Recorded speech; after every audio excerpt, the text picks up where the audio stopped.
Bonjour à tous, bienvenue à ce dernier webinaire de la saison du 4-13, aussi le dernier webinaire de la série de 6 qui portait sur les pistes pour accroître la réussite et la persévérance au postsecondaire. Aujourd'hui, juste avant, je sais qu'il y a plein de monde qui ont déjà entendu mon blabla technique, mais c'est important de le faire pour ceux qui sont là pour la première fois. Je veux juste vous dire que le webinaire est enregistré parce qu'on l'utilise pour la captation, on fait une captation et on le rend disponible par la suite pour ceux qui n'ont pas pu y participer. Ce qui va être important pendant le webinaire, c'est d'utiliser le volet conversation qui est complètement à votre gauche. N'hésitez pas à écrire vos commentaires, questions, interrogations. Madame Martine Dumais, qui va être notre animatrice, va se charger d'être votre voix. Et c'est elle là, qui va reprendre ces commentaires-là et questions-là pour questionner les panélistes. Si vous avez des problèmes techniques, je vais inscrire dans le haut de la page un numéro de téléphone que vous allez pouvoir utiliser. Si vous avez un problème technique, vous pouvez appeler directement ce numéro-là. Et 4, 2, 3. Oui, c'est 4, 2, 3. En tout cas, je vais m'assurer que c'est le bon numéro. Ah non, il va être changé. Ça va être le bon numéro qui va apparaître. Bref, désolé. 4, 4, 2, 3. Voilà. Donc, je vous appelle ce numéro de téléphone-là et on va essayer de donner un petit coup de pouce. C'est normal que vous n'avez pas accès à votre webcam ni au son a priori parce que on laisse cette priorité-là aux panélistes. Je vais maintenant vous laisser la place à nos panélistes. Je vous présente Mme Martine Dumais. C'est notre animatrice pour la deuxième fois. On l'apprécie beaucoup. Mme Dumais est enseignante au département d'histoire et membre du comité de coordination de la réussite au cégep de Limoilou. Elle est aussi chargée de cours à l'Université Laval. Très impliquée dans le milieu de l'éducation, Mme Dumais est préoccupée par l'intégration de la relève enseignante. Elle participe à sa formation en encadrant les stagiaires et en présentant des conférences. Elle a un intérêt marqué pour l'intégration des technologies dans l'enseignement et l'apprentissage et pour ses impacts. Elle a d'ailleurs tenté différentes expériences à cet effet. Soucieuse du cheminement et de la réussite des étudiants dès leur arrivée au secondaire, lors de leur parcours au collégial et jusqu'à la poursuite de leur études universitaires, cette pédagogue disponible et dévouée croit en la jeunesse et contribue à son épanouissement. Voilà, donc vous êtes en très bonne main. Moi, je vous reviens à la fin du webinaire. Bonjour à toutes et à tous. Donc, il me fait plaisir d'être ici aujourd'hui pour animer ce webinaire en compagnie de nos deux invités. Nous avons la chance de les avoir avec nous ce matin, donc deux experts dans le domaine de l'éducation. Dans un premier temps, M. François Vasseur, qui a d'abord été enseignant, aide pédagogique individuelle et conseiller pédagogique pendant 20 ans. Il a fait partager son expertise ici au Québec, au Canada et aussi à l'extérieur, en Afrique du Nord notamment. Il a travaillé beaucoup sur la question de l'évaluation. Et il est encore, même à la retraite, consultant fort apprécié, donc il a collaboré avec le CAPRES pour les textes sur ce dossier de la réussite. Et nous avons aussi la chance d'avoir avec nous ce matin M. Denis Bédard, qui est titulaire d'un doctorat en psychologie de l'éducation de l'Université McGill et qui est professeur titulaire à la faculté d'éducation de l'Université de Sherbrooke. M. Bédard est aussi directeur du Centre d'études et de développement pour l'innovation technopédagogique. Donc, il s'intéresse à l'innovation pédagogique, il s'intéresse à la réussite, à l'apprentissage en enseignement supérieur. Il a plusieurs publications et conférences à son actif. Il a notamment co-dirigé un ouvrage publié aux Presses universitaires de France en 2009 qui s'intitule « Innover dans l'enseignement supérieur ». Et donc, ce sont ces deux experts et passionnés d'éducation qu'on a avec nous ce matin. La façon de fonctionner est très simple. On va donner la parole à M. Vasseur dans un premier temps. Par la suite, s'il y a quelques questions pour élucider le contenu ou de la compréhension de ce que M. Vasseur vient de dire, on pourra procéder à un petit temps de questions. On passera la parole à M. Bédard qui va réagir à ce moment-là et nous partager son expertise. Il y aura là encore, donc après ça, un petit temps permettre de mieux comprendre les propos de M. Bédard si vous avez des questions et des commentaires et questions d'ensemble. En tout temps, si vous avez des questions, vous pouvez les faire parvenir à travers le petit encadré conversation. Il me fera plaisir de partager avec tout le monde qui est là ce matin. Donc, je donnerai la parole dans un premier temps à M. Vasseur pour ce dernier webinaire de la série de 6 organisé par le CAPRES sur la question de la réussite donc au collégial et à l'université. M. Vasseur, à vous la parole. Bonjour. Je vous restitue rapidement. Les webinaires sont liés au dossier sur l'accroissement de la réussite et de la persévérance à l'éducation supérieure. Le dossier présente une dynamique de la réussite et de la persévérance qui se dégage de la consultation de recherche et de méta-recherche à ce sujet. Les webinaires, pour une bonne part en tout cas, illustrent des cheminements d'agents de la réussite dans des collèges, dans des universités et certaines de leurs réalisations qui sont liées aux facteurs d'accroissement de la réussite.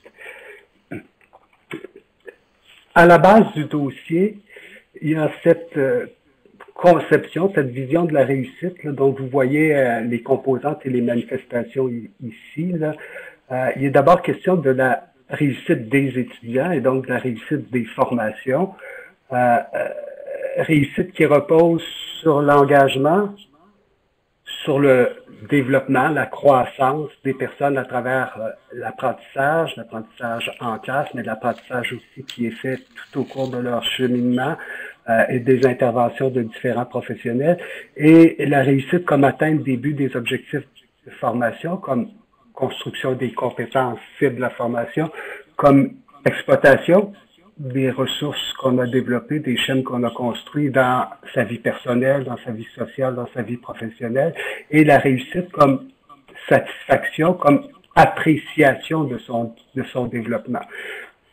Donc, c'est de cette réussite-là qu'il s'agit. C'est la représentation la plus fréquente, en tout cas, à l'intérieur de mes recherches, de la réussite là, ces dernières années. Au cours du premier webinaire, on a fait référence à 4 conditions qui favorisaient la réussite. On va revenir à ces conditions-là. Aujourd'hui, on va les mettre en lumière un peu différemment. La première de ces conditions qui favorisait l'accroissement de la réussite et de la persévérance, selon les recherches, c'est la prégnance de la vision de la réussite qu'on vient de décrire à l'intérieur des établissements, puis au sein des unités de ces établissements, qu'il s'agisse de facultés, de départements, de direction des études ou de programmes d'études, de services liés à l'apprentissage ou au cheminement des étudiants. La deuxième condition, c'est une approche systémique de la réussite et de ses agents. Puis aujourd'hui, j'insisterai davantage sur cette question d'approche systémique. La troisième condition, c'est de disposer, de s'appuyer sur des cadres de référence globales et spécifiques qui sont communs et évolutifs en matière de réussite. Ce que ça veut dire, c'est qu'il y a une représentation globale qui, si elle est partagée, là, de ce qu'est la réussite, de ce qui agit sur la réussite, fait en sorte qu'il est plus facile de l'accroître. D'autre part, si on s'appuie sur des représentations spécifiques à un établissement, à sa réalité, spécifiques à un programme d'études, à une faculté, à un département, à une discipline ou à un autre, à tout service qui intervient en matière d'apprentissage ou de réussite, s'il y a un cadre spécifique qui s'appuie sur le cadre global, il y a plus de chances aussi qu'on puisse accroître la réussite. Puis évidemment, vous comprenez que pour qu'il y ait réussite, il faut qu'il y ait un projet visant à accroître la réussite, il faut qu'il y ait un ou des plans permettant cet accroissement-là, et il faut que le fonctionnement de l'établissement ou des unités de l'établissement, puis les moyens que ces établissements et ces unités mettent en œuvre contribuent à l'accroissement de la réussite. Ces conditions-là vont servir de toile de fond à la présentation d'aujourd'hui. Je rappelle aussi rapidement que je peux faire, ce qui n'est pas beaucoup, le cadre de référence global en matière de réussite. Il comporte, quand il est question de formation, là, trois grandes composantes. ces trois composantes-là ont été décrites, caractérisées dans des parties du dossier. D'abord, l'étudiant. Les recherches et les méta-recherches nous indiquent qu'il y a un certain nombre de ressources dont dispose l'étudiant et qu'on peut développer chez l'étudiant, en fait, qu'on peut amener l'étudiant à développer, à enrichir, à consolider, qui ont un impact plus considérable sur sa persévérance et sur sa réussite. Je les rappellerai pas toutes, mais je vais en mettre en lumière certaines. D'abord, tout ce qui relève des finalités de la formation de l'étudiant. Plus ses aspirations sont solides, plus ses aspirations sont profondes, plus ses aspirations sont claires quant à son devenir, plus il y a de chances qu'il s'engage dans ses études. C'est vrai aussi de son ou de ses buts d'apprentissage et des résultats spécifiques auxquels il veut parvenir. Alors, je rappelle, un étudiant peut poursuivre deux types de buts positifs là, liés à sa formation, un but d'apprentissage ou qu'on appelle aussi un but de maîtrise ou un but de performance. Et on sait que plus l'étudiant poursuit un but d'apprentissage qui peut être combiné à un but de performance, plus ça peut avoir un effet bénéfique sur sa réussite. Donc, il y a tout ce qui relève de ces visées. Il y a tout ce qui relève de son état d'esprit de développement, ce que les Américains ont appelé le growth mindset. Sa capacité à modifier ses représentations, sa confiance en son potentiel d'apprentissage, en son devenir, ses habiletés d'apprentissage, son sentiment d'efficacité scolaire, tous ces éléments-là ont un effet sur sa persévérance et sur sa réussite. Puis on peut ouvrir tout de suite. L'enseignement qui a un effet bénéfique sur ces éléments-là, les programmes d'études qui sont conçus de façon à agir sur ces ressources-là ont aussi un effet bénéfique sur la persévérance et sur la réussite. Il y a tout ce qui relève d'attitude, par exemple la volonté, la ténacité, le fait d'être consciencieux et la capacité de collaborer, de coopérer, d'interagir, de profiter de la part des autres. Alors, toutes ces ressources-là ont un impact considérable sur la réussite. Ce que les recherches, les méta-recherches mettent aussi en relief, c'est que plus on construit les programmes d'études en visant l'engagement des étudiants, l'atteinte des buts et objectifs de formation, donc plus on a clarifié les visées de formation, plus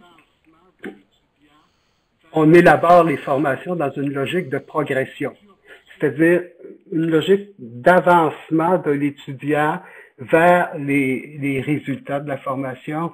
Plus on construit la formation sur la base des chaînes que l'étudiant doit construire, donc des liens entre les apprentissages à l'intérieur d'une même session, dans différents cours, dans différents modules, d'une session à l'autre, d'une année à l'autre. Plus on construit la formation sur la base de la confrontation, de l'affrontement d'activités, de situations, de tâches professionnelles, ou renvoyant à l'exercice d'une profession ou dans la poursuite d'études universitaires, plus on travaille dans cette logique-là, plus on met en place une approche programme et plus il y a de chances que ça croisse la persévérance et la réussite. C'est vrai aussi à l'échelle des cours. Plus on connaît nos étudiants, leurs caractéristiques, plus les cours, en eux et entre eux, sont planifiés sur les bases sur lesquelles on établit le programme d'études et l'approche programme, plus on recourt à un apprentissage actif, plus l'enseignement engage l'étudiant dans l'apprentissage, le fait se questionner, s'approprier, organiser, structurer, mettre à l'épreuve ce qu'il apprend. Donc, plus l'enseignement dynamise l'apprentissage, plus l'apprentissage se fait de façon coopérative, collaborative, plus grande est la possibilité d'une réussite élevée et plus grande est la possibilité de persévérance. Donc, il apparaît assez clairement dans les recherches qu'il y a un système qu'on peut mettre en place dans les formations où programme d'études, enseignement et ressources des étudiants sont exploitées de façon optimale. C'est assez clair, puis ça fait partie d'un cadre de référence maintenant reconnu, accepté globalement en matière de développement, d'engagement de développement et d'atteinte des grandes cibles de formation. Ce qui a aussi été mis en relief par la recherche, c'est le rôle que joue l'établissement, le rôle que jouent les établissements en matière d'accroissement de la persévérance et de la réussite. Et au premier chef, la culture des établissements. Plus la culture des établissements n'est pas fondée sur la réussite en elle-même, mais sur l'apprentissage, sur le développement non seulement des étudiants, mais de tous les membres de la communauté, collégiale ou universitaire, faisant partie de l'établissement, plus ce qui motive les actions, ce sont des exigences élevées, des cibles qui sont vraiment de l'ordre des compétences, plus il y a possibilité d'accroître la réussite et la persévérance, ici, non seulement la persévérance des étudiants, mais la persévérance de l'ensemble des acteurs dans une perspective d'accroissement de la réussite. De la même façon, plus les étudiants se semblent responsables de l'atteinte de ces visées-là, plus ils se sentent responsables de l'engagement, non seulement des étudiants, mais de l'ensemble du personnel, du développement des étudiants, de l'ensemble du personnel, du recours aux moyens que les établissements mettent en place pour ce faire, plus donc les établissements s'en sentent responsables et plus ça a d'effet sur l'accroissement de la persévérance et de la réussite. Plus les établissements mettent en place des contextes d'apprentissage, des contextes qui sont propices à l'apprentissage et au développement, peu importe qu'il s'agisse de celui des étudiants ou de celui des membres du personnel, plus il y a de chances aussi que cette réussite soit au rendez-vous, et c'est aussi vrai de l'examen critique de sa situation. Donc, ce qui caractérise, selon la recherche, les établissements où il y a davantage accroissement de la réussite et de la persévérance, et réussite, persévérance plus significative, c'est à la fois le fait que ces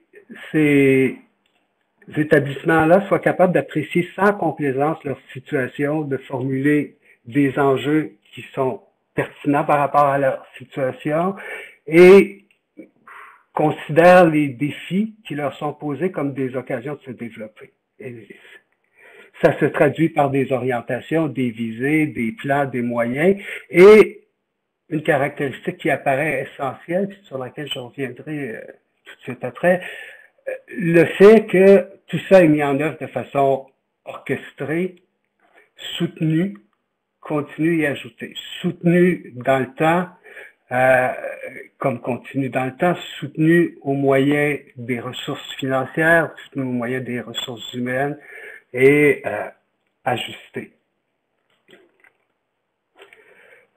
Donc, ce qu'on retrouve au sein des établissements, c'est ce qu'on a mis en relief au sujet des formations. L'engagement des établissements, la perspective de développement des établissements et la capacité d'apprécier l'atteinte de ce qu'on vise, d'exploiter ce qu'on développe et de reconnaître nos forces et nos faiblesses. Ce que les recherches, les méta-recherches mettent en évidence depuis une dizaine d'années, c'est que le cœur de l'accroissement de la réussite tel qu'on l'a défini, c'est le développement et la coopération des enseignants et des professionnels qui sont associés à la formation et au service aux étudiants. Et donc, on ne pense plus engagement des étudiants, développement des étudiants, réussite des étudiants, sans penser engagement des personnes qui sont associées à leur formation, à leur développement de ces personnes-là ou de ces unités-là qui interviennent dans leur formation et atteindre ce qu'ils visent. Dit autrement, si on résumait ce que j'ai retenu de ces études-là au sujet du développement professionnel des enseignants et des autres professionnels, on dirait quelque chose qui ressemble à ceci. Là. Toute stratégie institutionnelle à long terme visant l'amélioration de la réussite devrait accorder une place prépondérante et un appui soutenu au développement professionnel et des autres membres du personnel associés à l'apprentissage ou associés à l'accompagnement ou au soutien des étudiants dans leur cheminement. Selon la même logique. Comment les engager dans ce développement-là? Comment soutenir leur développement? Comment accompagner leur développement? Et comment enrichir ce développement?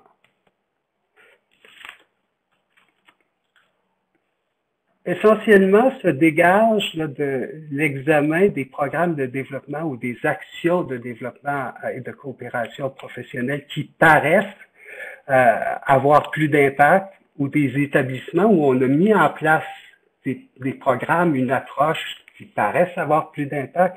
Il y a ces trois fins-là. L'expertise que je définirais, là, puis M. Bédard me corrigerait, mais que je définirais là, rapidement là, comme la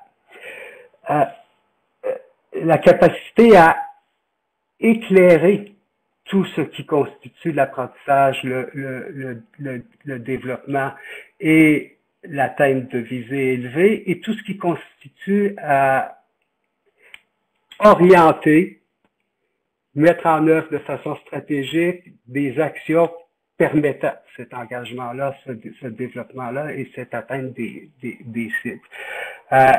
Donc, une expertise en éducation supérieure, mais aussi une excellence en éducation supérieure. L'excellence en éducation supérieure renvoyant, elle, à la mise en œuvre dans les programmes d'études, dans les facultés, dans les départements, dans les disciplines, dans les services, d'approches, de stratégies et d'actions qui conduisent aux résultats qui sont recherchés, que ces résultats-là soient des résultats d'engagement, de développement ou d'atteinte de cibles de formation ou de cibles de transformation des programmes ou des facultés, des départements, de l'enseignement dans des disciplines. Et la troisième fin qui apparaît clé dans le développement de la coopération professionnelle, c'est l'accroissement de l'impact des apports sur la réussite, c'est-à-dire l'effet combiné des interactions et des apports complémentaires de professionnels et d'enseignants. Dans toutes les directions, hein, pas seulement des professionnels aux enseignants, des enseignants aux professionnels, auprès des mêmes étudiants dans des cadres différents ou auprès des mêmes étudiants dans un cadre plus commun. Sans surprise, là, un des éléments qui commence à être étudié, c'est comment faire en sorte que le développement professionnel soit souhaité, valorisé, apprécié et, je dirais, vécu sereinement, collectivement au sein des établissements scolaires. Et les éléments qui reviennent le plus souvent là, comme significatifs dans le cadre des recherches, en tout cas, parmi ceux-là, il y a ceux qui sont mentionnés ici. Dans les établissements où on valorise l'expertise, et d'abord l'expertise interne, et où on valorise l'excellence en éducation, on est plus enclin à s'inscrire dans le développement professionnel, la coopération professionnelle. Dans les établissements où on établit une culture de collaboration, on réussit mieux. Dans les établissements, dans les facultés, dans les départements, dans les disciplines, dans les programmes d'études, dans les services, où on se questionne, où on discute au sujet de l'apprentissage, du développement, du devenir des étudiants, des effets de l'établissement et de ses unités sur ceux-ci, on se développe davantage. On examine aussi les facteurs qui contribuent au développement et à la coopération professionnelle. On reconnaît maintenant clairement l'importance d'un climat de confiance au sein de l'établissement. Confiance entre la direction des enseignants, les professionnels, les enseignants entre eux. On reconnaît que ce qui vient d'en haut et descend en bas n'est pas très efficace et qu'au contraire, quand s'exerce un leadership rassembleur, quand il s'exerce collégialement, on atteint de meilleurs résultats quant au développement et la coopération professionnelle. On reconnaît que la vision du devenir, de ce qu'on veut devenir ensemble, quand elle est co-construite, elle a plus d'impact que quand elle nous est imposée.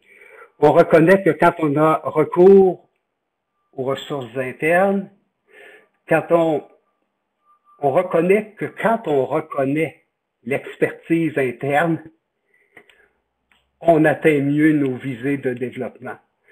On reconnaît que ce ne peut être atteint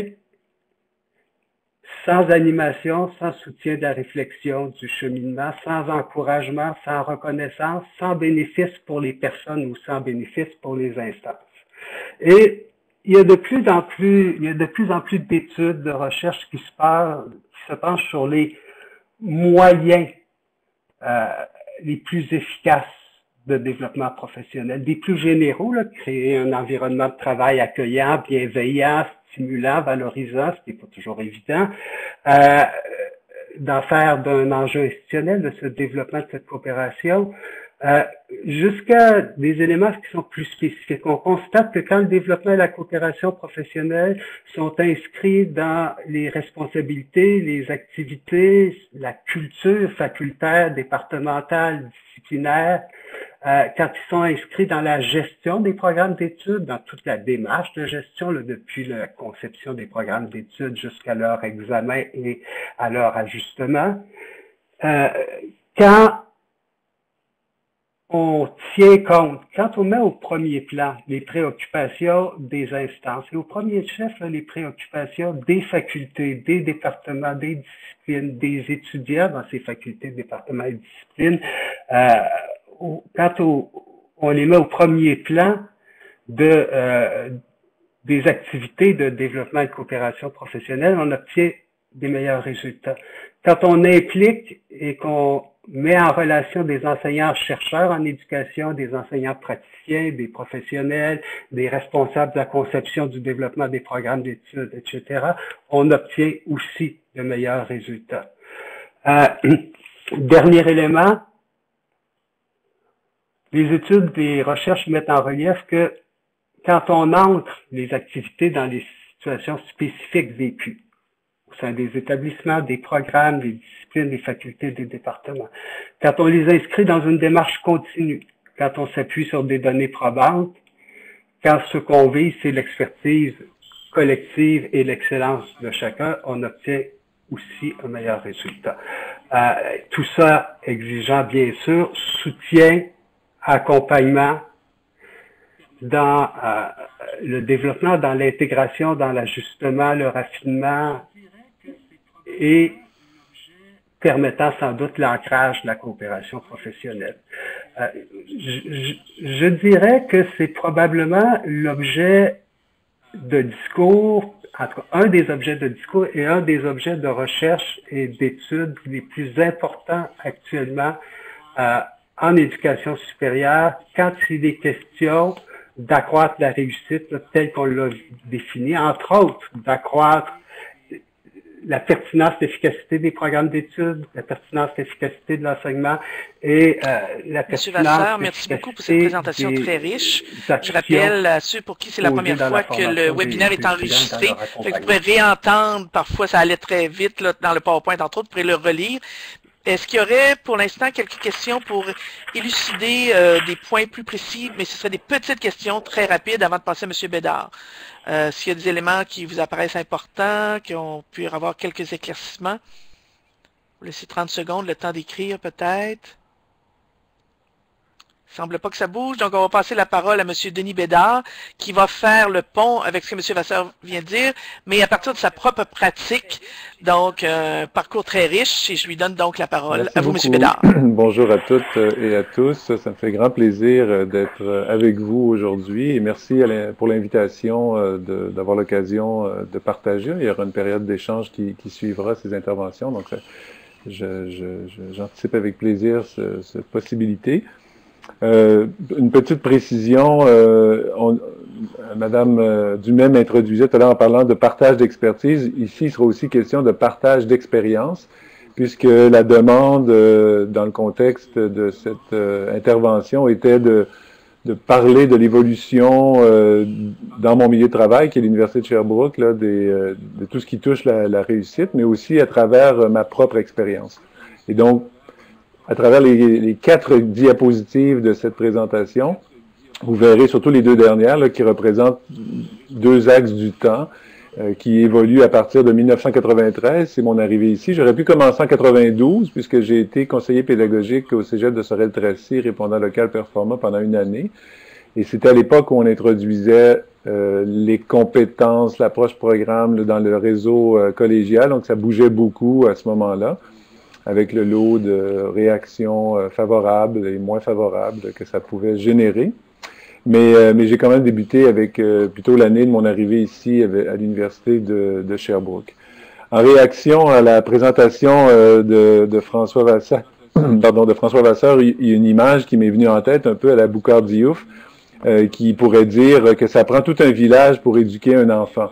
Alors clairement, lorsqu'on entend toutes ces conditions, toutes ces informations, mais il y en a tellement, au sens où il y a beaucoup d'acteurs dans le paysage, de la haute direction jusqu'à l'enseignant, voire l'étudiant lui-même. Et entre les deux, une kyrielle de personnes, de personnages, de rôles, de fonctions. Et c'est vraiment l'esprit du village qui visera plutôt à amener à bon port l'image, ou plutôt la visée de formation qu'on a en tête. J'en parlais tout à l'heure en lien avec le tout premier élément du diagramme dont je parlais. Je réagirai aussi en évoquant rapidement le fait que dans les conditions qui ont été évoquées, pour moi, il y en a 2 qui sont assez... Il y en a tellement, à un moment donné, il faut quand même mettre des éléments qui ressortent du lot. Là, je dirais l'approche systémique de la réussite. Je vais aussi y faire référence tout à l'heure, puis le partage de la vision qu'ont les acteurs dans une organisation X, à la hauteur que l'on veut, c'est-à-dire la hauteur d'un programme jusqu'à la hauteur de l'institution elle-même. Voilà. Donc, ces 2-là me paraissent vraiment centrales. Puis, je reviendrai sur la notion aussi de réussir. Réussir quoi? Qu'est-ce que veut dire même réussir dans cette perspective-là? Voilà. Ce qui m'amène donc à ma 2e diapositive. Là, je vous donne un accès à ce qui se passe dans ma tête. Les choses sont pas carrées comme ça, mais c'est la représentation la plus simple que j'ai pu imaginer. Alors, plutôt qu'un plan de séance ou un plan de présentation classique, là, avec des points 1, 2, 3, 4, cette petite matrice illustre un peu toutes les facettes qui, pour moi, tous les interfaces plutôt qu'il y a entre les différentes dimensions. D'une part, les acteurs, c'est la ligne ou les éléments liés aux institutions, aux individus, c'est la ligne du haut, donc les étudiants, les profs, les programmes et les institutions. Et peut-être que vous vous dites déjà, mais où sont les conseillers pédagogiques ou les personnes en soutien pédagogique? Ben là, je les ai nichés dans la colonne institutions pour des raisons d'économie, mais vous êtes là. Si vous êtes parmi les 24 personnes qui écoutez maintenant, là, sachez que vous êtes présents dans cette liste. Et de l'autre côté, selon 3 grandes dimensions, la recherche, le développement et la formation, qui sont vraiment 3 roues, 3 engrenages qui s'imbriquent les uns dans les autres pour faire avancer ce village. La recherche pour documenter, faire avancer nos connaissances, éviter de faire du surplace et de répéter des erreurs, voire comprendre les réussites que l'on atteint. Le développement, parce que ces outils de développement sont les leviers à travers lesquels on mène la barque et on pense faire des changements qui seront réussis.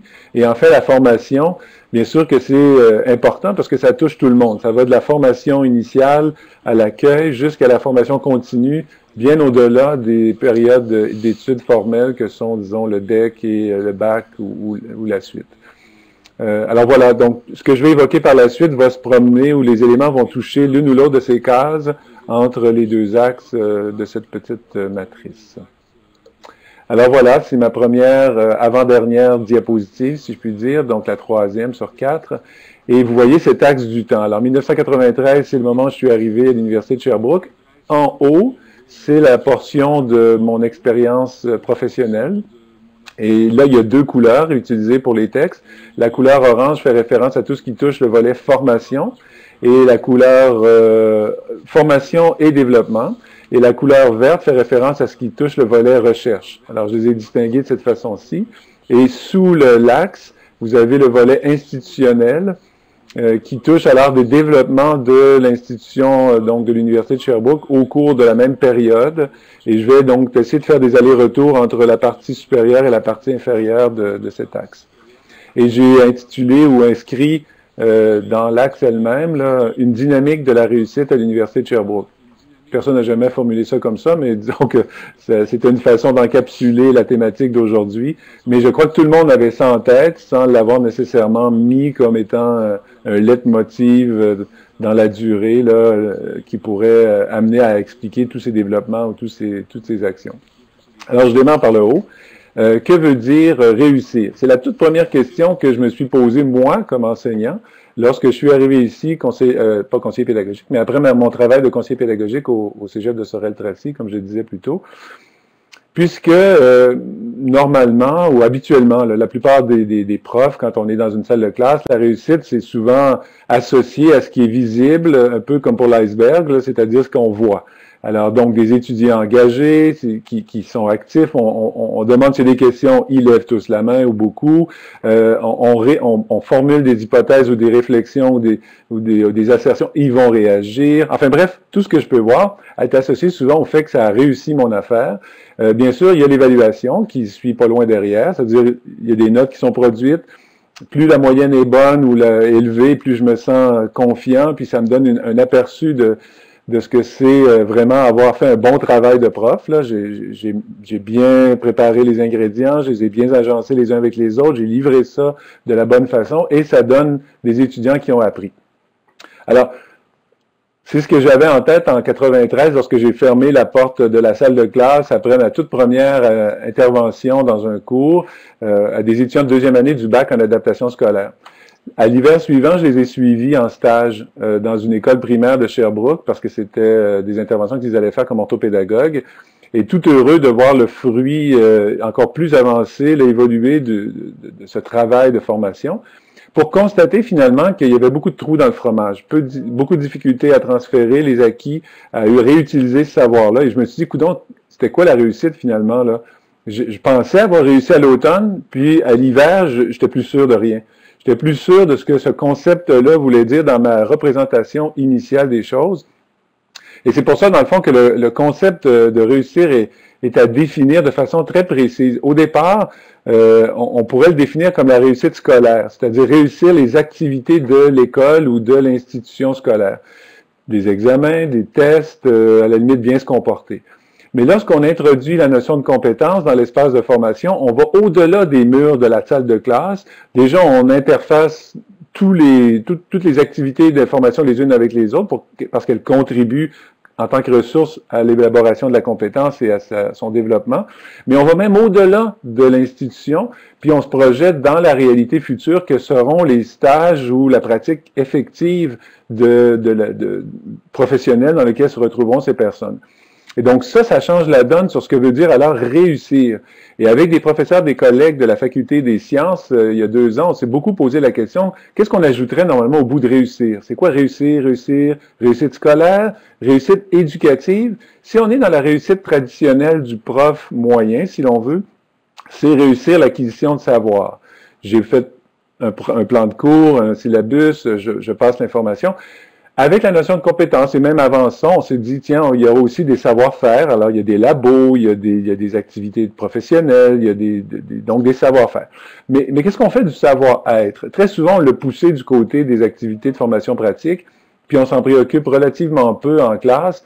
Mais ce savoir-être-là fait partie des 3 grands morceaux de la compétence, comme vous le savez bien, et je dois l'intégrer dans ma réalité de formation. C'est pour ça que la réussite, lorsqu'on lui adjoint le qualificatif de éducative, nous fait considérer la personne dans son ensemble. Et ça, c'est pas juste donc une idée d'approche systémique par rapport à l'institution, c'est une idée où l'approche systémique s'applique à la personne.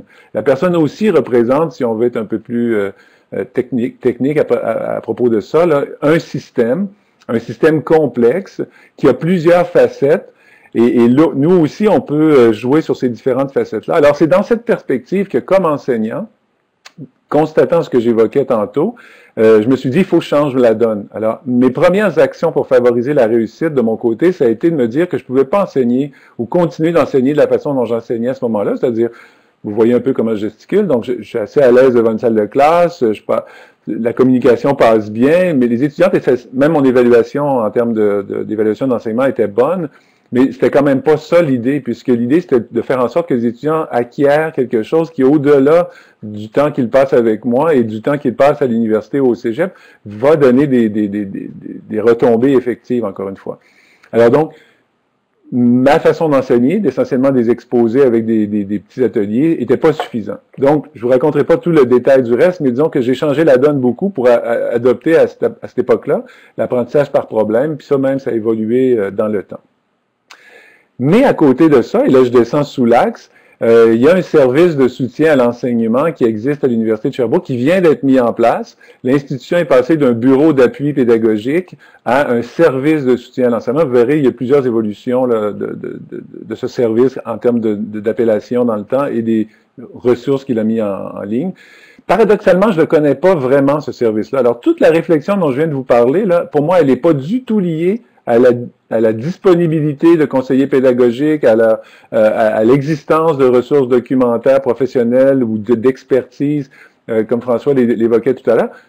Il n'est pas là dans mon esprit. Comme jeune prof, déjà, je suis préoccupé bien gros par tout ce qui se passe dans mon espace immédiat, là, mes activités de recherche, des demandes de subventions, connaître mes nouveaux collègues. Alors, c'est loin, ça. Le SSA, là, c'est quelque part. Si on m'en avait même parlé à ce moment-là, parce que ça n'a pas été le cas, je suis pas sûr que j'aurais même pensé mettre le pied ou cogner à la porte de ce bureau. Alors, je me dis quelque part, réussir ma propre recherche, c'est-à-dire mon propre parcours professionnel aurait pu impliquer de mieux favoriser mon insertion professionnelle au sein de l'établissement. Et ça n'a pas été une réussite, je dois le dire, là, initialement. C'était un nouveau service, c'est comme toute chose qui probablement est nouvelle, on n'est pas porté, on n'a pas encore autant de mécanismes, c'est différent un peu aujourd'hui, mais donc ça n'en faisait pas partie paradoxalement.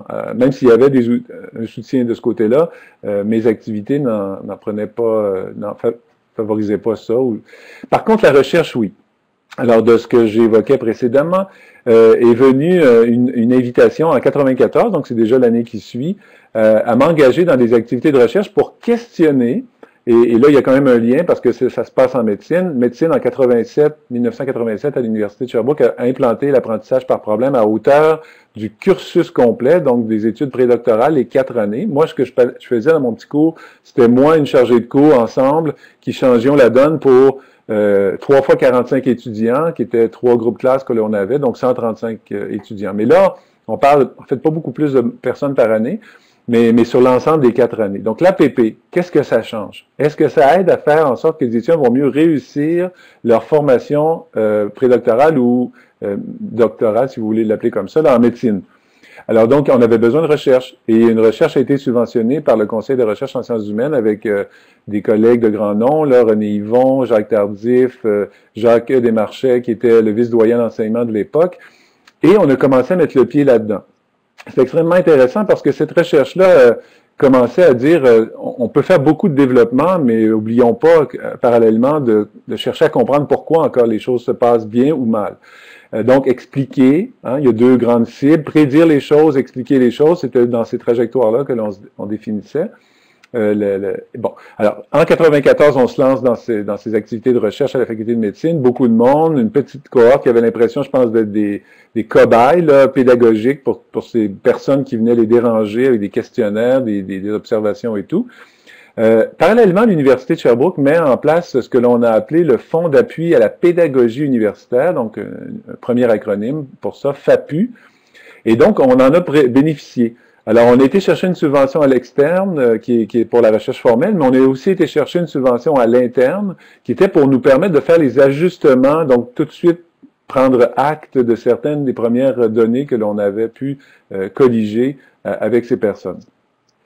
Alors, ça c'était une belle imbrication de voir que des ressources internes et financières internes et des ressources financières externes pouvaient contribuer à favoriser cette réussite étudiante par le fait qu'on savait mieux les impacts de ce que l'on mettait en place et on pouvait tout de suite réagir avec des modifications. Est venu en 98 un nouveau véhicule de formation, un nouvel outil de soutien que l'on a appelé les grandes innovations pédagogiques. Ça, c'était quelque chose d'assez extraordinaire. Il faut vraiment que je le nomme parce que Denis Marceau, vice-recteur à l'enseignement à l'époque, a été pendant des années dans ce poste, mais a aussi été très visionnaire et a mis en place ces grandes innovations pédagogiques. Les petites, là, les FAPU étaient toujours là. Mais donc, on pouvait, comme petite équipe, aller chercher jusqu'à 200 000 $ à l'interne. Donc, c'est des subventions de l'institution pour ces acteurs. Et lui avait débloqué des fonds à hauteur de 3 millions de $ que pour ces grandes innovations pédagogiques. On verra plus ça demain matin. Là, je ne sais pas combien d'années on pourra même imaginer revoir ça. Puis là, on est à 98. Hein, c'est même pas le même argent en termes de valeur effective. Et donc, moi, comme pilotant une équipe, mais aussi surtout, et là, je voulais parler des collègues ingénieurs ici, ont obtenu ces grandes subventions d'innovation pédagogique, là, très fortement liées au soutien des conseillères pédagogiques du service de soutien à l'enseignement, pour créer, et sans ça, ça n'aurait jamais pu naître, alors que médecine avait des ressources internes qui leur sont propres et très particulières, les ingénieurs comme nous n'avons pas le même genre d'accès à ces ressources financières. Et donc, sans ce financement interne particulier, jamais l'approche par projet aurait pu naître en génie mécanique à la fin des années 90. Mettons, effectivement en 2000, et par la suite génie électrique et informatique avec l'approche par projet et problème, et ainsi de suite, d'autres par la suite. Alors, ce levier-là était extrêmement important, et François y a fait référence tout à l'heure dans les conditions favorables à la réussite. Il y avait un magnifique alignement entre, disons, la haute direction jusqu'à la personne actrice là, du terrain. Ça, c'était vraiment extraordinaire.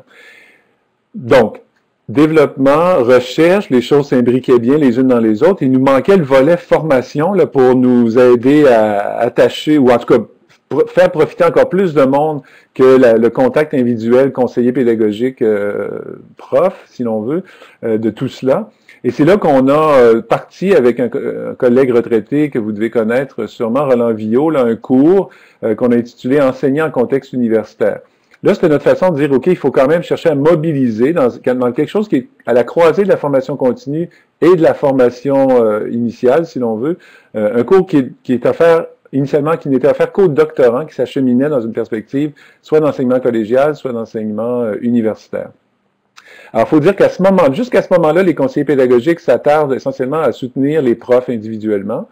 À partir des grandes innovations pédagogiques, il y a un début de changement où le soutien est vu dans une perspective d'accompagnement d'équipes professorales dans des changements beaucoup plus importants et majeurs. Et aujourd'hui encore, on a deux trajectoires, l'accompagnement individuel qui a perdu un peu de l'importance au profit d'un accompagnement équipe. Le service et son personnel, disons, se partagent en plus du technopédagogique à travers ça. Donc, on part ce cours, mais je ne m'attarderai pas trop longtemps au cours lui-même. Arrive une deuxième recherche, où Roland et moi, justement, on constate tous ces grands changements qui étaient en naissance, des fois des plus petits existants, puis on s'est dit, mais qu'est-ce que les étudiants en pensent de tout ça? Là, c'est nous là, qui sommes les grands acteurs de l'affaire, nos dirigeants, les directeurs de département, souvent, parfois même les doyens de faculté, les professeurs eux-mêmes, puis les étudiants. Jusqu'à un certain point, on pourrait dire qu'ils pouvaient que subir tout ça.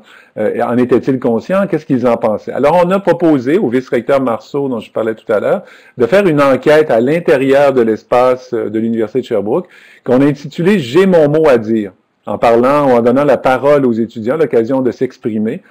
On a contacté tout le monde, on a réuni, au total, on a pu toucher un peu plus de 4800 étudiants de toutes les facultés, les 9 facultés à l'époque de l'Université de Sherbrooke, soutenus financièrement par un financement interne aussi, là, de 53 000 $ par différents vice-rectorats, etc. Donc, et là, on a mené cette enquête. Et on a pu, pour la première fois, de façon, à part médecine, qui avait déjà sa propre dynamique, retourner aux collègues par la recherche des différentes facultés, sciences humaines, les départements dans ces facultés-là, éducation physique et sportive, etc., un portrait de ce que les étudiants avaient en tête lorsqu'il est question, parce que là, on avait ciblé des cibles comme les stratégies d'apprentissage qu'ils mobilisaient ou non dans ces contextes de changement, bien sûr le facteur motivationnel, cher à Roland, qu'on a dépouillé le plus précisément possible, mais aussi d'autres dimensions comme qu'est-ce qu'un bon prof, etc. Donc, trop de détails aussi pour aller à l'intérieur, mais c'était la première fois qu'on pouvait à l'interne avoir un vrai portrait global de l'ensemble des perspectives et contraster après ça. Que voulait dire un changement plus important et la perspective que les gens en ont quant à l'engagement des étudiants, à leur motivation, à la hauteur des cours, parfois à hauteur d'un programme, à hauteur d'une faculté. Alors là, on avait un très bon mariage recherche, formation, développement des différentes activités. Et c'est ce qu'on a cherché à poursuivre, à faire comme geste dans la durée par la suite. Donc, on s'est rendu au début des années 2000. Le fameux, on n'anticipait pas le bug, nous, par exemple, on n'avait pas de souci de ce côté-là, malgré que les services des technologies, comme partout sur la planète, j'ai écouté une émission récemment, on expliquait comment il y a eu d'argent investi à la veille du 31 décembre 1999 par toutes sortes d'organisations gouvernementales pour prévenir ce fameux bug qui n'est jamais venu. Alors, on se retrouve au début des années 2000 avec la dernière diapositive, où là, moi, avec le temps, je comprenais que mes étudiants réussissaient mieux, clairement, parce qu'on les suivait dans les stages dont je vous parlais tantôt, l'impact de l'APP, et même bien au-delà, je retrouvais des étudiants dans un colloque qui s'appelait l'AKETA, je pense que ça a changé de nom maintenant, l'Association québécoise pour les élèves en troubles d'apprentissage, et je revoyais des étudiants qui avaient 3 ans, 4 ans après leur bac, qui me disaient la situation de problème qu'on a vue dans votre cours, là, je me rappelle très bien, puis j'ai retrouvé l'équivalent ou proche d'eux dans mes activités professionnelles. Donc, on voyait bien que la réussite avait du sens, bien au-delà, encore une fois, du terme des études elles-mêmes, initiales, premier cycle, et même au-delà.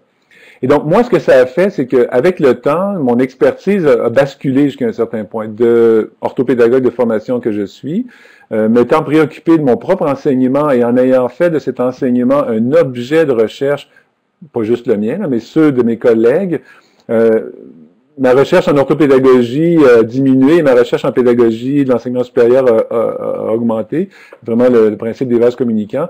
Et donc, j'ai changé de département, je suis passé au département de pédagogie, où je suis toujours, pour occuper le premier poste en bonne et due forme en pédagogie universitaire qu'on créait ici.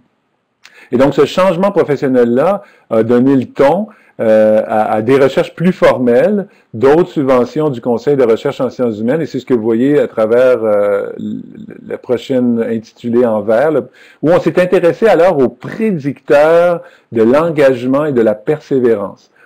On n'a pas été chercher à documenter la réussite, parce que ça impliquait déjà pour nous beaucoup trop de facteurs éloignés par rapport au centre qui était notre préoccupation première, de ce que j'évoquais tantôt, là, la réussite éducative.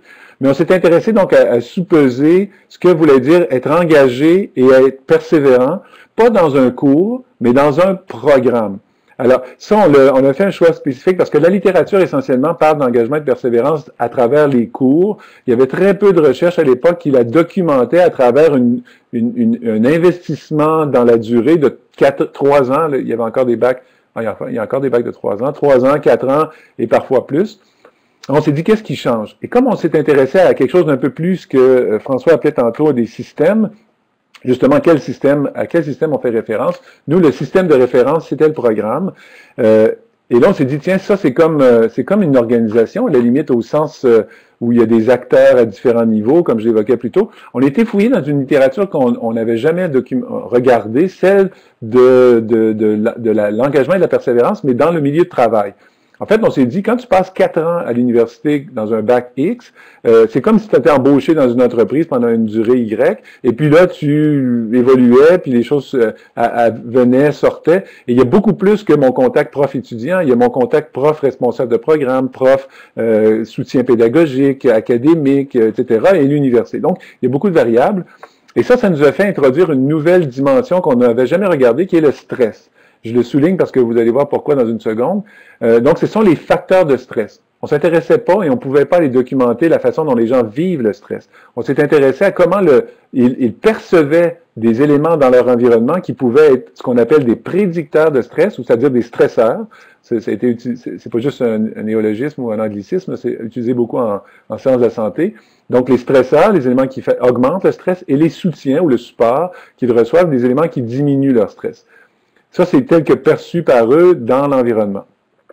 Et donc, qu'est-ce qui, dans nos recherches, a démontré être le meilleur prédicteur de l'engagement et de la persévérance? Dans les deux cas, ce sont les soutiens ou les supports offerts par le curriculum. Même pas le support ou le soutien offert par les profs individuellement, mais ce que cette bébite-là, qui s'appelle un programme, met en place. Alors, par exemple, je vous donne quelques exemples. En médecine, on va avoir étiolé les activités dans la semaine et on ne mettra pas les étudiants en situation de classe matin, après-midi, chaque jour de la semaine. Il y a des moments où on laisse, comme un peu, on le voit en fait au cégep, des moments libres. Mais pas des moments libres aller faire du golf ou aller jouer au golf, des moments où ils ont le temps d'aller étudier. Donc, on a allégé les cases horaires, on a fait en sorte et on a donné un soutien qui disait, il y a des locaux mis à votre disposition si vous voulez vous réunir avec vos étudiants dans votre projet, etc. On ne les a pas laissés aller complètement dans la nature non plus.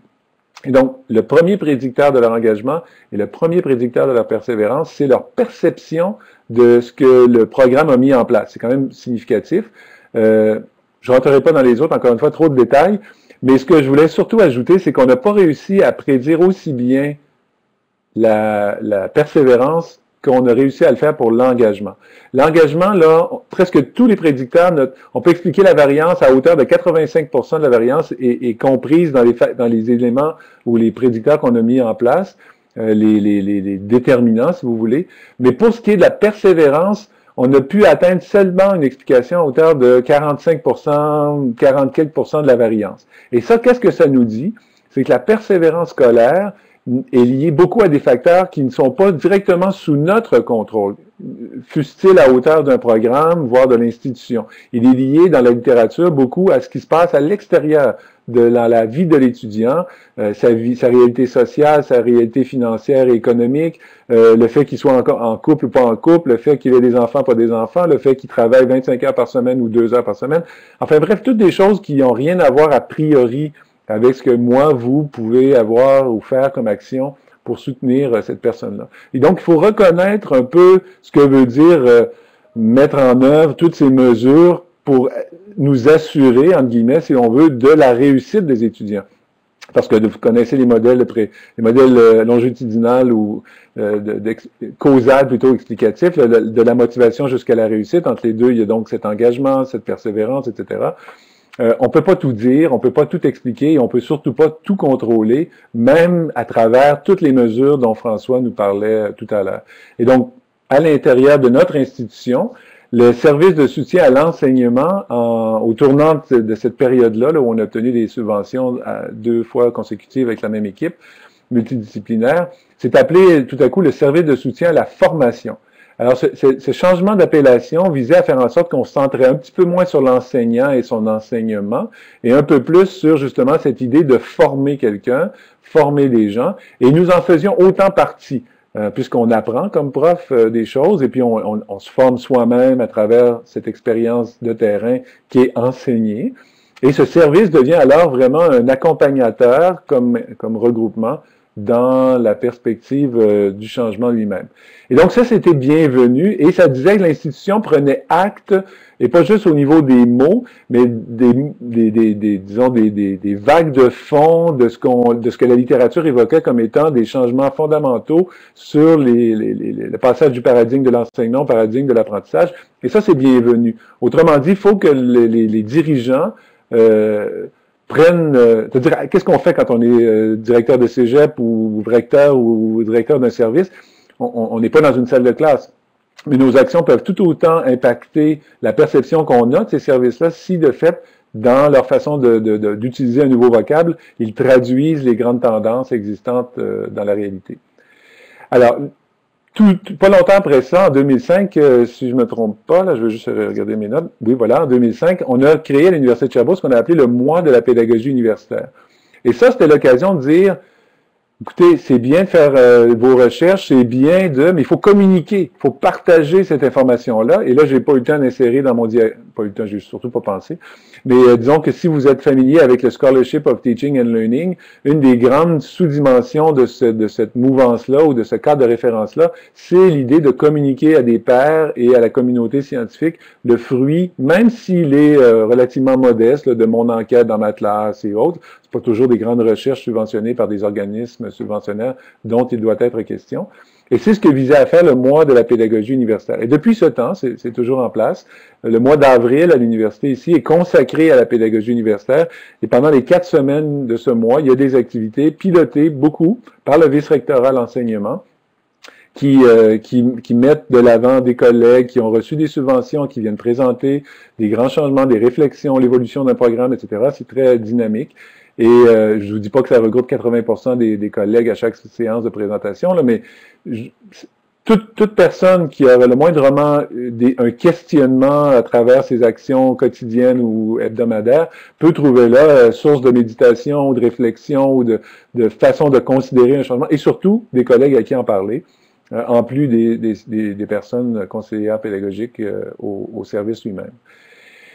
Pas longtemps après, on a créé 2 nouveaux programmes, je vais les donner dans l'ordre. Le programme d'innovation à la formation, PIF, qui s'est reviré de bord à un moment donné, puis s'est appelé un fonds d'innovation pédagogique. Donc, le PIF est devenu un FIP. Ça devient un peu étourdissant, je dois dire, là, pour nous, humbles acteurs de terrain, de savoir où on est dans quel programme, quelle subvention. Là, disons que le service est complexifié. Et sans faire parce que je sais que c'est enregistré, je peux pas dire n'importe quoi, mais notre université s'est aussi complexifiée du point de vue administratif, et ça, c'est pas une bonne chose, et là, je peux quand même me permettre de dire ça, d'une université qui, quand je suis arrivé, était, pour moi, là, à visage humain. Ça change la donne. Disons, c'était comme un gros cégep, si je veux mettre ça en perspective, mais un gros cégep comme le cégep de Sherbrooke, c'est aussi peut-être un peu trop gros, mais comme université, c'est encore une relativement petite, mais pas tant en fait dans le nombre d'étudiants, dans le nombre de facultés, dans la façon dont les gestionnaires percevaient leur place et leur rôle. Denis Marceau, le vice-recteur dont je vous parlais, je pouvais aller m'asseoir dans son bureau en lui donnant un coup de téléphone, présentant mon projet avec Roland Villot, là, j'ai mon mot à dire. En 3 semaines, j'ai ramassé 52 000 $.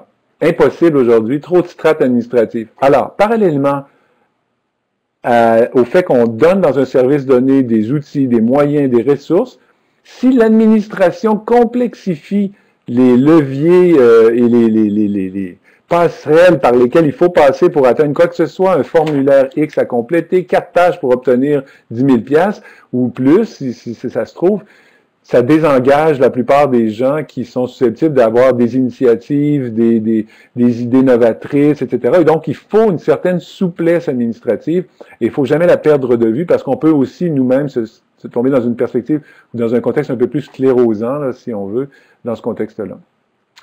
Je reviens et je termine avec la ligne d'en haut. Donc, on s'est intéressé de tous ces éléments liés à l'engagement et la persévérance et aux conditions associées à la réussite, à celle de ce qu'on appelle la posture épistémique, autant des étudiants que des professeurs. Fait qu'au début, disons, grosso modo, on s'intéressait à l'enveloppe.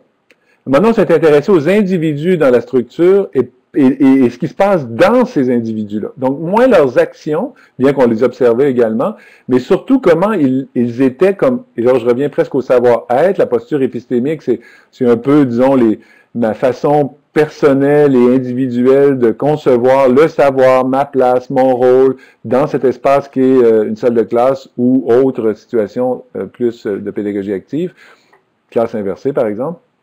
Et donc là, ça nous a amené à mieux saisir pourquoi parfois la résistance au changement et la résistance à des mesures de réussite pouvaient être expliquées en plus de ce qui est dans la structure par ce qui se passe dans le micro, à l'intérieur, disons, des individus ou dans leur façon de se représenter la réalité de formation. Et ça, c'était une façon de compléter, disons, notre grande quête de données, à la fois structurelle, organisationnelle, mais aussi liée aux actions des individus, ce qu'on a appelé les actes pédagogiques. Et là, jusqu'à regarder la façon dont les gens conçoivent l'apprentissage, conçoivent l'enseignement, conçoivent le savoir. Et il y a des choses très intéressantes à dire là, des modèles aussi très évocateurs. C'est ce qu'on a cherché à introduire et à passer dans ce micro-programme de pédagogie en enseignement supérieur, le MPES, le dernier élément en haut, là, qui est un bébé ou le fruit du cours avec Roland Villot démarré en 99. Ici, c'est en 2009 qu'on a démarré le microprogramme. Et dans ce microprogramme, on se nourrit des données de la recherche, celles qu'on réalise, celles de nos collègues un peu partout sur la planète, mais aussi des fruits de nos développements de différents outils de formation que sont les programmes, et les programmes avec plusieurs nuances. L'APP, par exemple, ou l'apprentissage par problème en génie, c'est pas la même chose que l'apprentissage par problème en médecine, ça porte le même nom, et parfois ça peut être confondu comme étant la même chose, mais dans les faits, quand on regarde un peu mieux ce qui s'y trouve, ça se passe très différemment, et là, on peut expliquer ces différences justement par les postures épistémiques qu'ont les ingénieurs vis-à-vis du savoir, leur perception de leur rôle dans la société, etc.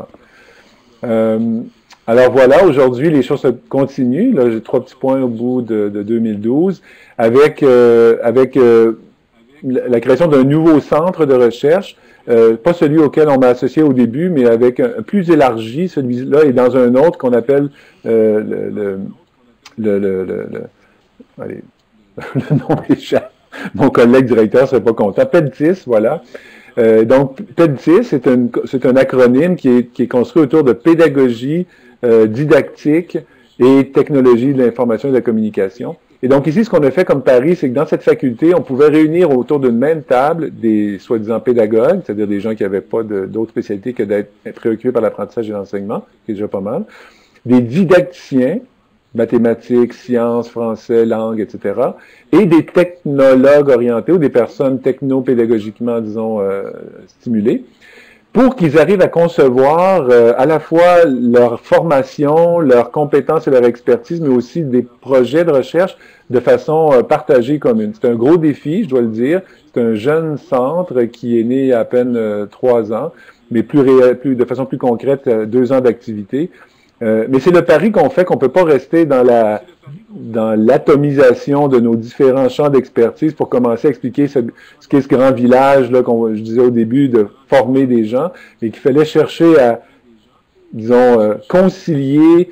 C'est comme on dit, c'est pas qu'on partage exactement la même idée de la cible, mais on regarde maintenant tous dans la même direction. Et c'était déjà un premier défi pour nous d'aligner nos visions. Pour faire écho aussi à ce que disait François plus tôt, par rapport à la recherche, par rapport à la formation, parce que ça implique dans ce centre au moins 4 programmes de formation des maîtres différents ici à la faculté. Et ça, c'est le défi de demain pour moi. La réussite ne passera vraiment que par tout ce qu'on a déjà dit, François et moi, mais aussi par le fait qu'on va chercher à se concerter des acteurs. Autant l'importance de l'alignement dans une institution de la haute direction, comme je le disais plus tôt, jusqu'à la base, est importante, et je crois qu'il y a plusieurs institutions qui peuvent en témoigner, mais autant l'alignement des acteurs et leurs différentes perspectives épistémologiques, fondamentales ou conceptuelles est tout autant important.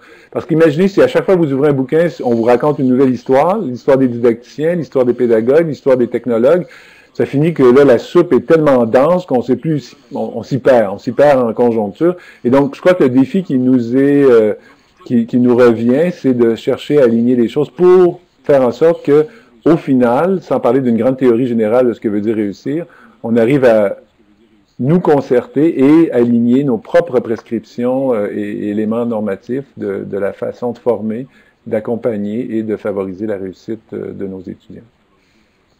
Voilà, j'arrêterai là-dessus. Merci. Merci beaucoup, M. Bédard.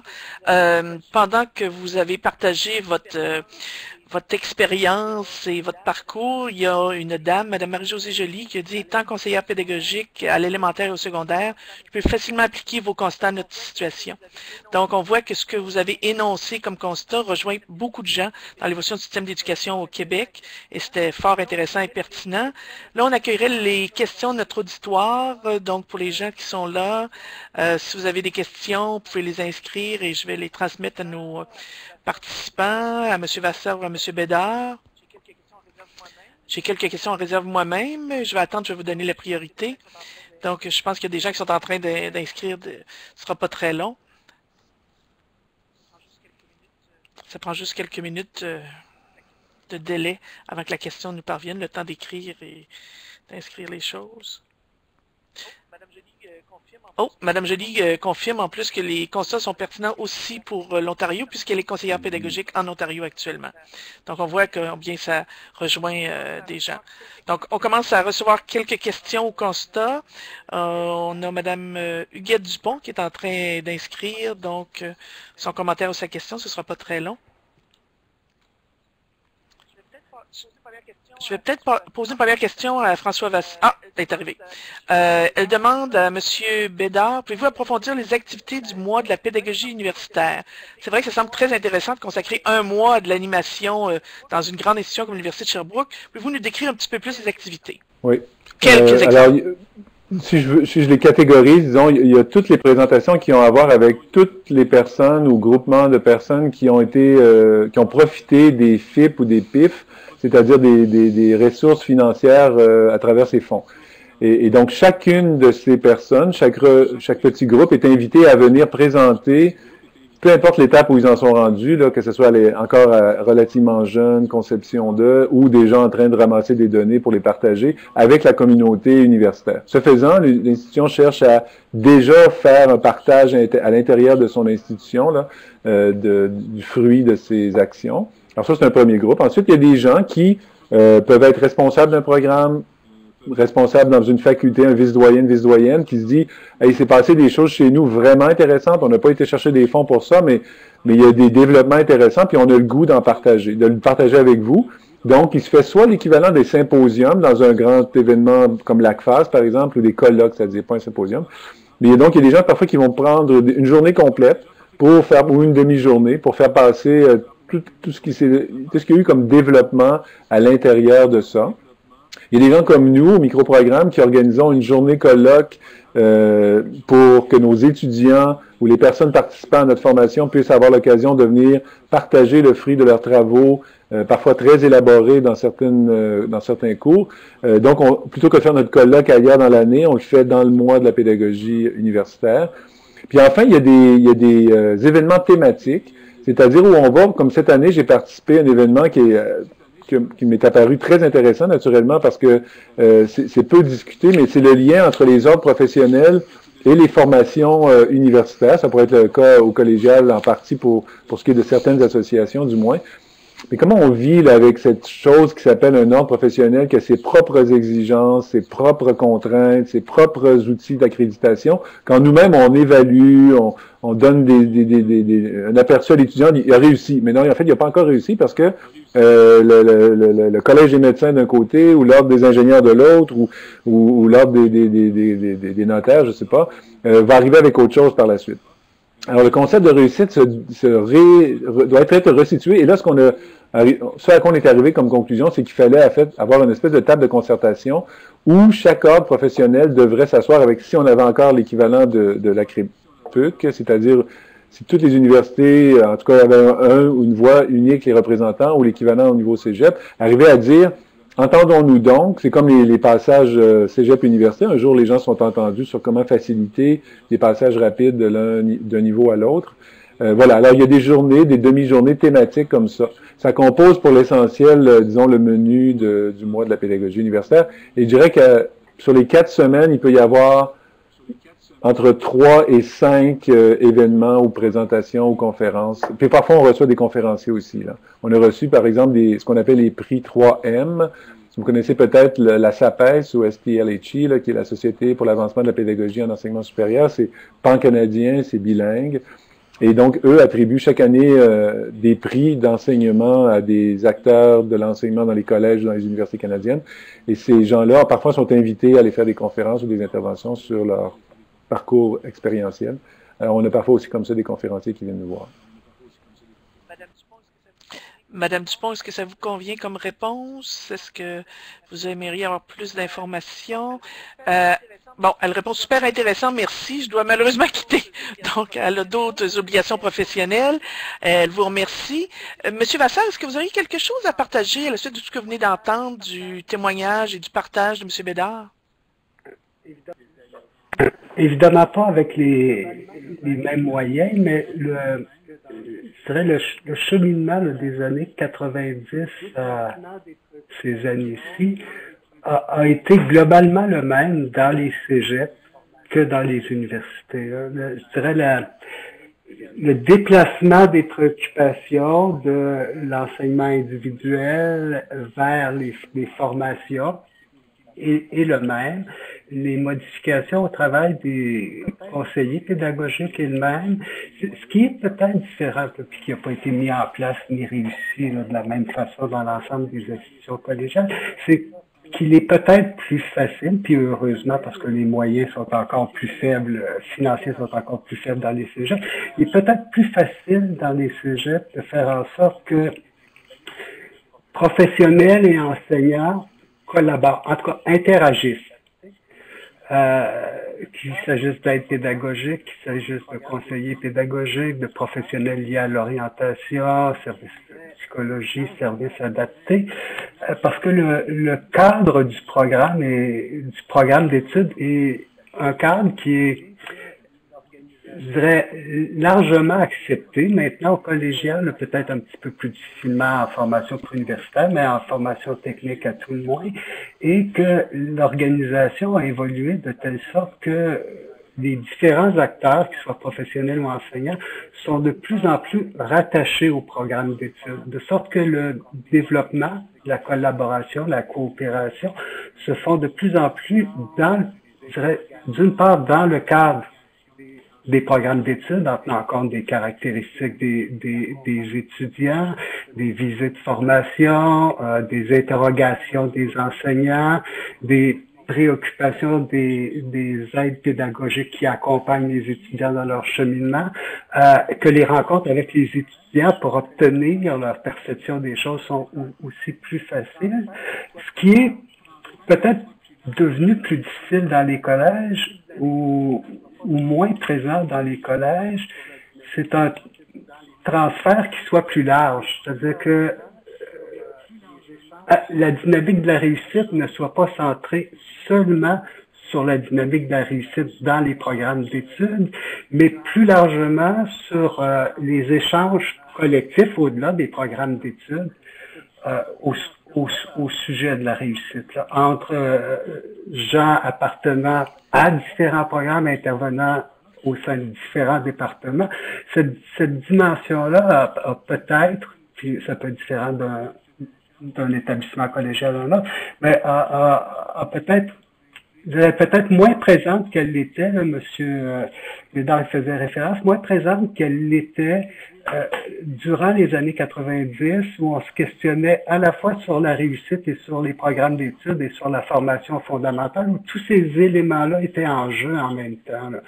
La dimension des programmes d'études et des compétences, avec toutes les questions d'engagement, de développement, sont devenues, je dirais, plus centrales. Là. Puis par ailleurs, il y a quelque chose à côté qui existe, là, qui est des résultats qu'obtient l'établissement en matière de persévérance et de réussite. La cohabitation des deux n'est pas toujours. Il y a une question qui doit s'adresser à vous, puisqu'on nous parle du collégial. M. Dominique Trudel du Cégep de l'Assomption demande: l'approche programme est un facteur déterminant de la réussite. Comment favoriser une réelle mise en œuvre de l'approche programme? Et là, il dit surtout pour les programmes préuniversitaires, c'est-à-dire sciences de la nature, sciences humaines, langue, communication au collégial. Beaucoup de personnes se sont posées cette question-là.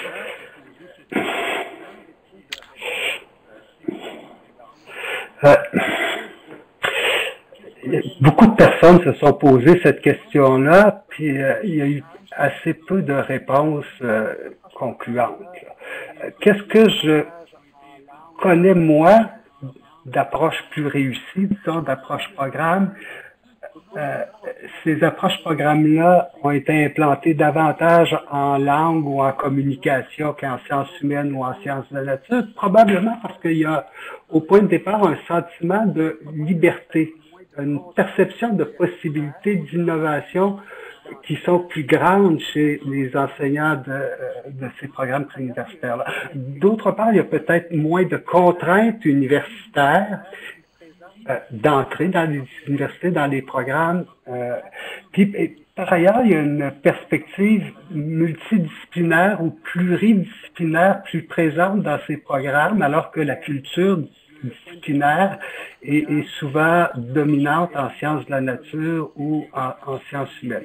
Bon, ceci dit, je dirais, le point de départ d'une approche programme, des préoccupations communes, des questions communes, des insatisfactions communes ou des éléments de satisfaction communs et un projet. Un projet, là, une vision d'un devenir qui peut être celui qui peut être associé à l'étudiant, qui peut être associé à la réalité même du programme, là. Quelque chose qui soit de l'ordre d'une intention. Après, là, dans les exemples heureux que je connais, je voudrais que le leadership interne, à partir d'intervenants qui sont des enseignants et qui sont bien perçus, reconnus par leur pairs, et d'autre part, le soutien de l'institution, de l'établissement, son accompagnement, plutôt que son effort de prise en charge, c'est-à-dire le respect qu'on a de ce qui vient des enseignants ou des équipes. Puis, dans le cadre de l'approche programme, ce qu'on me dit de plus en plus, c'est que les échanges entre professionnels et enseignants sont extrêmement Madame bénéfiques Trudel, je m'excuse, donc Madame Trudel, est-ce que ça vous convient? d'éléments. Il reste encore quelques minutes si vous voulez nous amener des questions, là, il n'y a aucun problème. J'aurais une question, moi, pour Monsieur Bédard. Vous avez parlé de cette vision à la verticale et de la vision donc du partage à l'horizontale. C'est un peu en lien avec ce que M. Vasseur vient de dire aussi. Sur 20 ans, avez-vous vu une évolution de ce phénomène-là? Est-ce que c'est plus facile? Est-ce que les défis sont plus grands? Ce partage-là? Je vous dirais que rien ne peut être pris pour acquis. À aucun moment dans le temps, puisque, parlons de l'alignement vertical, c'est beaucoup, entre parenthèses, malheureusement, lié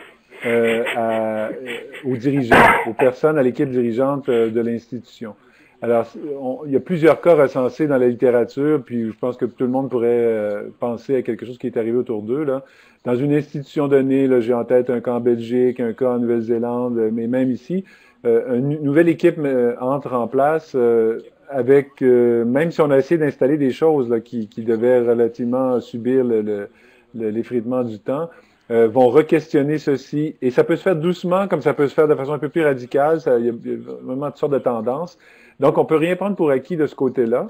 Et je dirais que ceux qui réussissent dans le temps, c'est ceux qui ont le mieux fait en sorte de préparer, si on veut, la relève. C'est pas évident quand on passe à la direction d'un cégep ou à la direction de l'université, parce que souvent, c'est des changements de garde bout pour bout, là.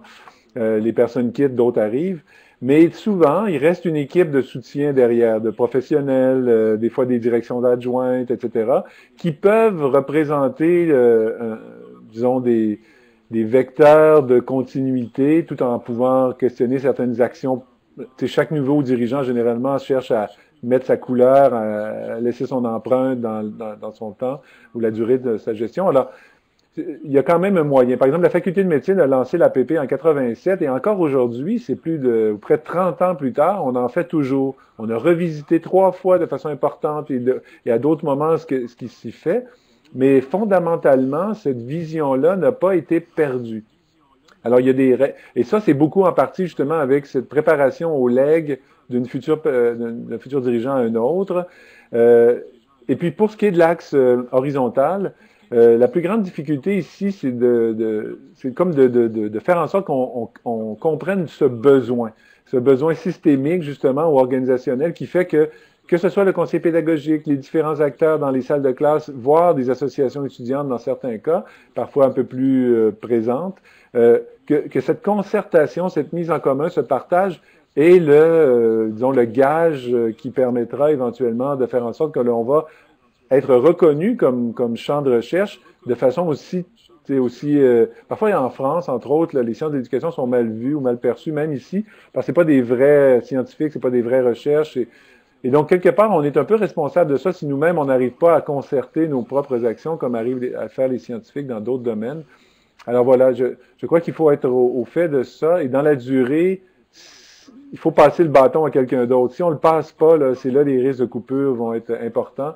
Et tant mieux si on peut espérer que le prochain leader, parce que le leadership est au cœur de tout ça, le leader institutionnel comme le leader plus pédago, académique et autres, mais idéalement, justement, préparer la relève. Et donc, quand je suis à l'âge où je suis rendu moi, là, c'est-à-dire avec plus de la moitié de mon parcours professionnel derrière, c'est l'embauche de nouveaux collègues, c'est le fait que, justement, on prépare à la philosophie, aux valeurs avant de commencer à penser aux actions. Puis, dans la continuité, ils vont adapter aux besoins les choses à la réalité, là. Il nous restera encore 5 minutes, donc si vous avez des questions, elles sont la bienvenue. Madame Anne-Marie Pouliot a une question fort intéressante qui s'adresse selon moi à M. Bédard. Existe-t-il dans une perspective andragogique une politique de reconnaissance des acquis pour des études de deuxième cycle universitaire?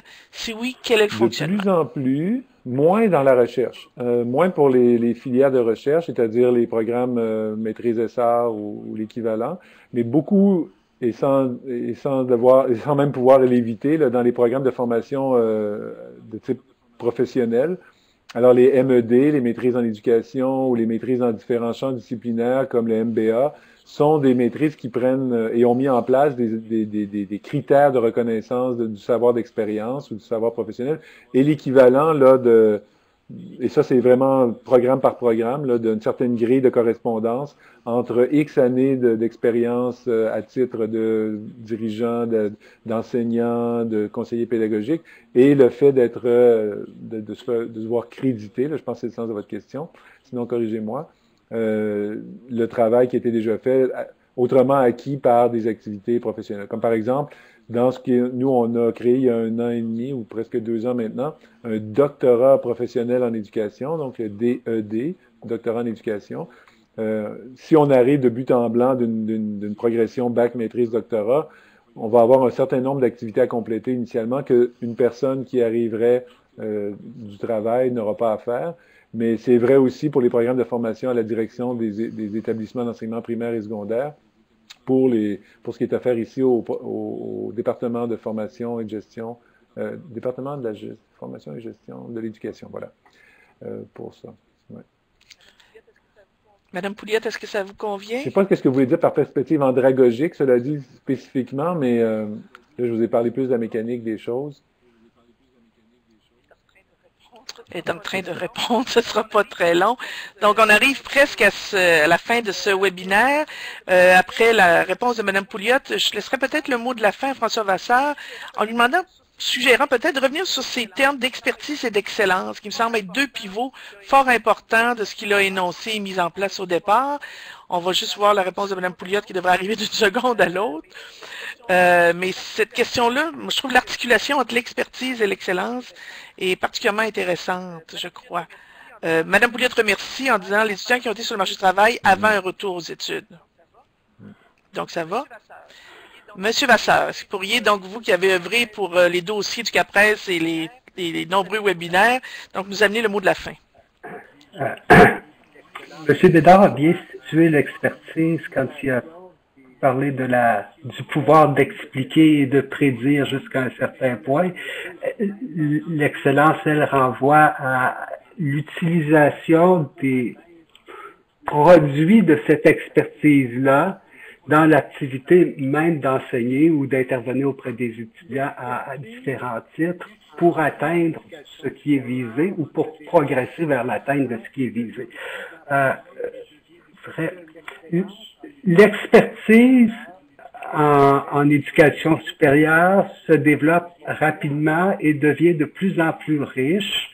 Est-ce que l'excellence en éducation supérieure progresse au même rythme que l'expertise? Est-ce qu'on met en œuvre systématiquement, largement, ce que l'expertise nous apprend et devient-on plus efficace? Et d'autre part, ce qu'on fait dans les pratiques d'enseignement ou dans les actes professionnels nourrit-il le questionnement qui accroîtra notre expertise? Si je reviens en terminant, une chose qui m'apparaît bien importante dans ce que M. Bédard a dit, c'est et je ne peux pas le dire pour la réalité universitaire, mais dans la réalité collégiale, compte tenu des changements fréquents au poste de direction, entre autres de direction des études, il me semble que l'axe horizontal devient de plus en plus important. C'est-à-dire que si on arrive à favoriser le partage professionnel, la coopération professionnelle, le développement professionnel à partir des préoccupations, des questions des gens dans leur pratique, mais aussi de ce qui peut nourrir les pratiques en termes d'explication et de prédiction. Si ça s'implante solidement, ça devrait avoir plus d'influence sur la dimension verticale.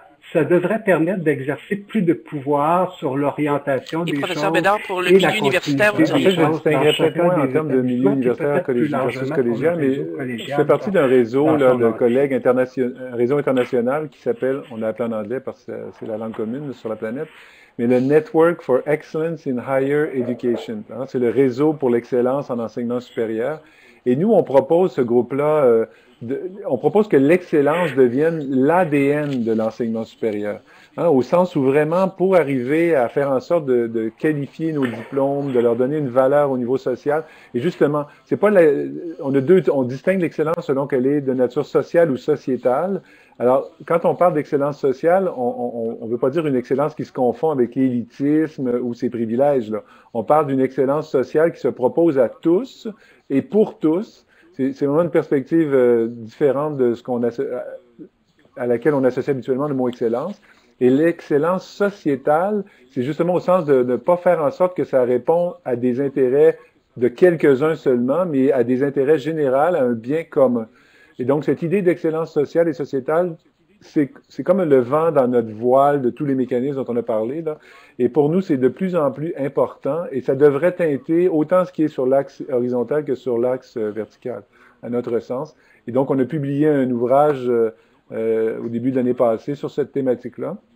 Et dans la durée, là, ça va chercher à se développer un peu plus et on essaie de l'intégrer dans nos perspectives de recherche, de développement, de formation également. Merci à vous deux. Je pense que je repasse le micro à Catherine. Oui, merci énormément à vous trois, en fait. Je veux remercier aussi les participants qui étaient là aujourd'hui. Je vois qu'il y a une petite question qui vient d'être ajoutée pour M. Bédard, le titre de votre ouvrage. Si vous êtes capable de nous écrire ça dans la partie clavardage, ça va être bien apprécié. Ouais, ou me l'envoyer par la suite, je n'ai pas ça sous la main, là, mais... C'est pas de problème. Vous avez l'adresse en haut à gauche de la page en lien avec ce webinaire-là. Donc, à cet endroit-là, vous avez déjà les documents que M. Bédard a déposés. Vous avez aussi le dossier complet de pistes pour accroître la réussite et la persévérance.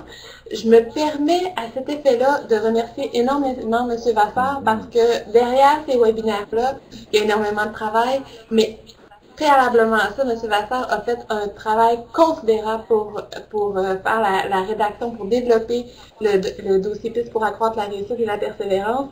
Nous, c'est un outil irremplaçable pour le 4S, puis je pense que c'est l'est pour plusieurs personnes parce qu'on l'entend souvent, on a des excellents commentaires là-dessus. Bref, je tiens à remercier énormément M. Vassar pour son implication et son aide. C'est incroyablement apprécié.